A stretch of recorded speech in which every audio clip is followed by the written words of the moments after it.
Hello दोस्तों, मैं आपका दोस्त मनोज कुमार तिवारी। मैं ये वीडियो उन सारे स्टूडेंट के लिए बना रहा हूं जिनका एग्जाम जेईई मेंस फेज 1 का एग्जाम अच्छा नहीं किया। बहुत सारे स्टूडेंट अभी ऐसे होंगे जो परेशान होंगे, जो अब सोच में पड़ गए होंगे कि अब क्या करना है। जेईई मेंस सेशन 1 का एग्जाम तो अच्छा गया ही नहीं, अब क्या करें। तो डोंट वरी, घबराने का जरूरत नहीं है। ऐसा बहुत सारा एग्जाम्पल है, ऐसे बहुत सारे स्टूडेंट हैं जिनका जेईई मेंस का एग्जाम अच्छा नहीं गया पहला फेज का, और वो दूसरे फेज में बहुत बढ़िया परफॉर्म किए हैं और इनफैक्ट वो आगे जाके एडवांस भी निकाले।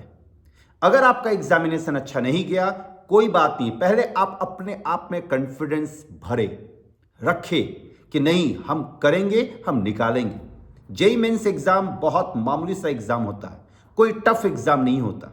आप दे चुके हैं, आपको पता चल गया होगा कि क्वेश्चन का लेवल क्या होता है, आपको ये एक्सपीरियंस हो गया होगा कि इसको निकालने के लिए क्या करना है।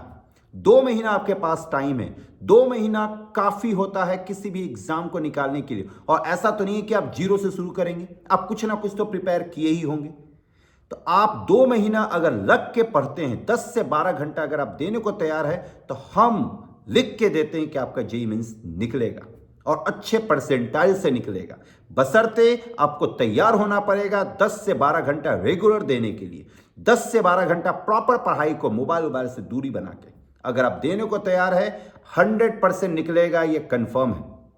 आपको बस थोड़ा सा स्ट्रैटेजिक वे में तैयार करना, एकदम स्ट्रैटेजिक वे। पहला चीज तो आप अपने दिमाग से ये निकाल दीजिए कि आपसे नहीं होगा। आपको ये दिमाग में भरना है कि हाँ, हम निकालेंगे, चाहे जैसे हो, चाहे इसके लिए जितना मेहनत करना पड़े करेंगे। इस डिप्रेशन वाले फेज से, ये दुखी वाले फेज से पहले आप निकले। अगर आप इस दुखी वाले फेज से निकल जाते हैं, डिप्रेशन वाले फेज से निकलते हैं, तो जेईई मेंस नहीं होगा, इसका भूत भी होगा। बस आपको अच्छे से खाली अपने लिए मेहनत करना है, 10 से 12 घंटा मेहनत करना, प्रॉपर नींद भी ले। ये नहीं कि नींद नहीं ले रहे, दिन भर पढ़ रहे हैं, वो पढ़ाई नहीं होता। प्रॉपर 6 से 7 घंटा का नींद जरूर ले और 10 से 12 घंटा पढ़ाई को दे। अगर आप बोर्ड के एस्पिरेंट्स हैं, अगर आप बोर्ड भी आपको अभी देना है, तो 7 से 8 घंटा बोर्ड एग्जाम के लिए दे। और बोर्ड एग्जाम के लिए आप जब देंगे तो क्लास 12th का पढ़ेंगे और क्लास 12th के हर एक टॉपिक को अच्छे से पढ़े। फिजिक्स केमिस्ट्री में एनसीईआरटी अच्छे से करे, एकदम बढ़िया से करे। 12th का मैथ्स आप अच्छे से करने का कोशिश करें, साथ में पीवाईक्यू लगाते जाए। आपको यह भी पता है कि अब जो एग्जाम होता है जेईई मेंस का, उसमें 60% क्लास 12 से पूछा जाता है। तो अगर आप क्लास 12 बोर्ड के लिए भी प्रिपेयर कर रहे हैं ना, तो आपका 60% जेईई मेंस के लिए भी प्रिपेयर हो रहा। अगर आपको फिजिक्स केमिस्ट्री करना ही है, फिजिक्स केमिस्ट्री बोर्ड के लिए, तो आप साथ में एनसीईआरटी करते चले जाए।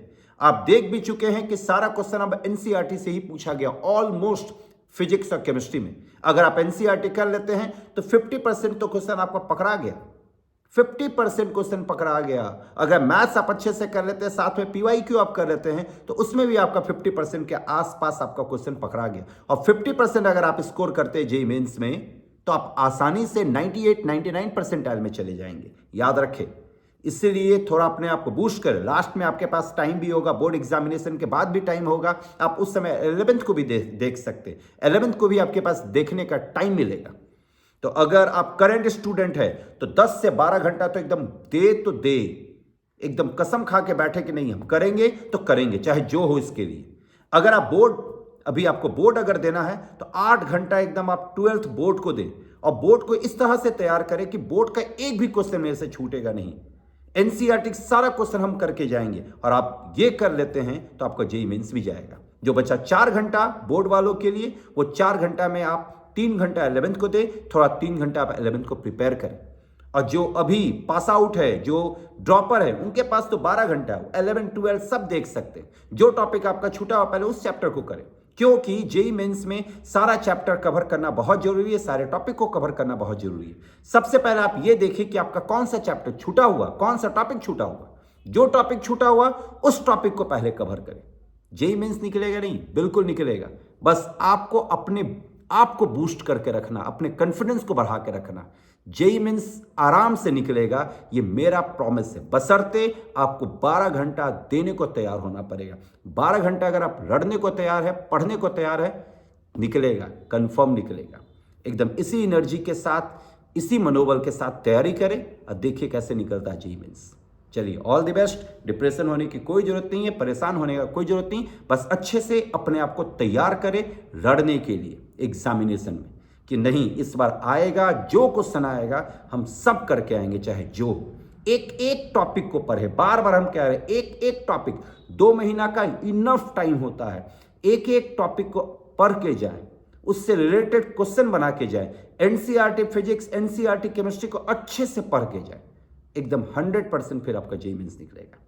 Thank you very much, all the best. अगर आपको कोई दिक्कत हो, किसी भी तरह का कोई प्रॉब्लम हो, तो कमेंट बॉक्स पे कमेंट करें। All the best.